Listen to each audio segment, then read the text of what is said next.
जय हिंद दोस्तों, स्वागत है आपका आपके अपने YouTube channel learning point with Abhishek sir पर। दोस्तों, अगर आप चैनल पर नए हैं तो चैनल को सब्सक्राइब कर लीजिए और बेल आइकन प्रेस कीजिए ताकि आप डेली डिक्टेशन पा सकें। दोस्तों, आप सबके लिए Uttarakhand APS, UK SSSC, UP SSSC, RSM SSB, SSC और इलाहाबाद हाई कोर्ट के लिए स्पेशल पेड बैच चलाए जा रहे हैं। तो अगर आप भी कोई भी पेड बैच ज्वाइन करना चाहते हैं तो आप हमें इस नंबर पर संपर्क कर सकते हैं 7393976701। आप हमें इस नंबर पर व्हाट्सएप या टेलीग्राम पर मैसेज कर सकते हैं और बैच की इंफॉर्मेशन ले सकते हैं। डिक्टेशन शुरू होगी 5 सेकंड बाद।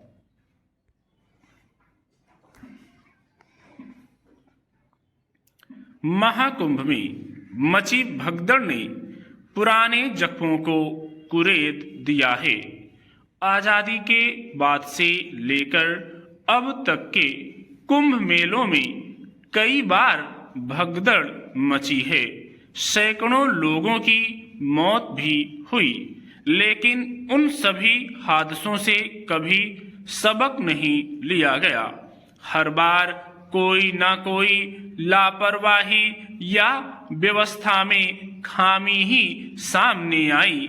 ज्यादातर मामलों में प्रशासन भीड़ को काबू करने में नाकाम रहा।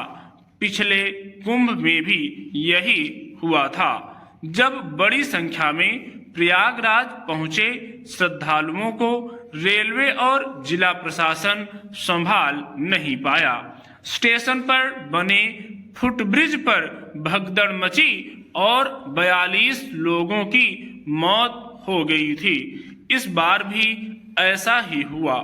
महाकुंभ की सुरक्षा संभाल रहे जिम्मेदार लोगों को पता था कि मौनी अमावस्या पर बड़ी संख्या में लोग स्नान के लिए आएंगे, तो इसकी व्यवस्था उसी के अनुरूप क्यों नहीं की गई। स्पष्ट है कि भीड़ प्रबंधन के ठोस उपाय नहीं किए गए।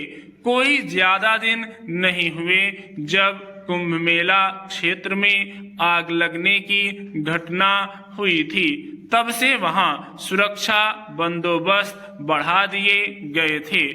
ऐसे में लाखों करोड़ों लोगों के जुटान को देखते हुए कई स्तरीय सुरक्षा व्यवस्था करने की आवश्यकता थी।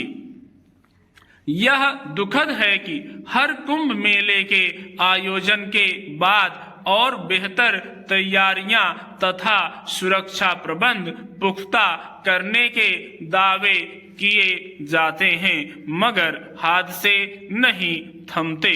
इस बार महाकुंभ से पहले ही अनुमान लगाया जा रहा था कि बड़ी संख्या में श्रद्धालु संगम स्थल पर पहुंचेंगे। कुंभ मेला स्थल तैयार करते समय अनुभवी अधिकारियों को क्या अनुमान नहीं था कि इस बार बेहिसाब भीड़ पहुंचेगी। जितनी बड़ी संख्या में श्रद्धालु पहुंचे हैं और जो आंकड़े दिए जा रहे हैं, उस हिसाब से तो कुंभ परिसर और नदी के तट अपर्याप्त हैं। इस समय उत्तर प्रदेश सरकार का पूरा अमला आयोजन को सफल बनाने में जुटा है, फिर भी कहां कमी रह गई, यह सवाल स्वाभाविक है। संगम पर लगातार भीड़ बढ़ने और उस पर नियंत्रण के लिए पहले से आकलन क्यों नहीं किया गया? यह सुरक्षा कर्मियों की भी लापरवाही है, क्योंकि वे समय पर संकट को भांप नहीं पाए। मंगलवार और बुधवार की दरमियानी रात भगदड़ में 30 श्रद्धालुओं की मौत होने की बात कही जा रही है। 60 से अधिक लोग घायल हो गए हैं। इस बीच विपक्षी दलों को भी आयोजन में बदइंतजामी का आरोप लगाने का स्वाभाविक अवसर मिल गया है, लेकिन इसी के साथ यह सवाल उठना लाजमी है कि तैयारियों में कमी कहां रह गई। इस आयोजन के लिए कई हजार करोड़ की राशि खर्च की गई। अत्यधिक प्रचार का असर यह हुआ कि देश के कोने कोने में रह रहे श्रद्धालुओं ने संगम में स्नान करने का मानस बना लिया। नतीजा यह हुआ कि लाखों करोड़ों लोग अलग अलग परिवहन साधनों से संगम की ओर चल पड़े।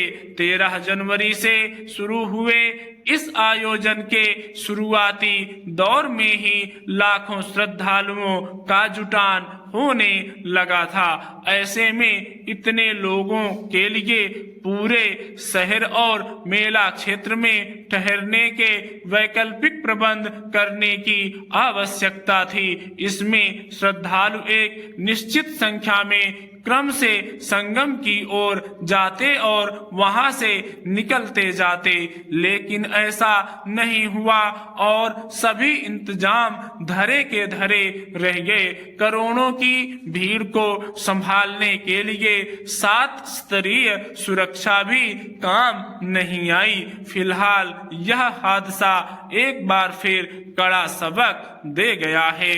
स्टॉप।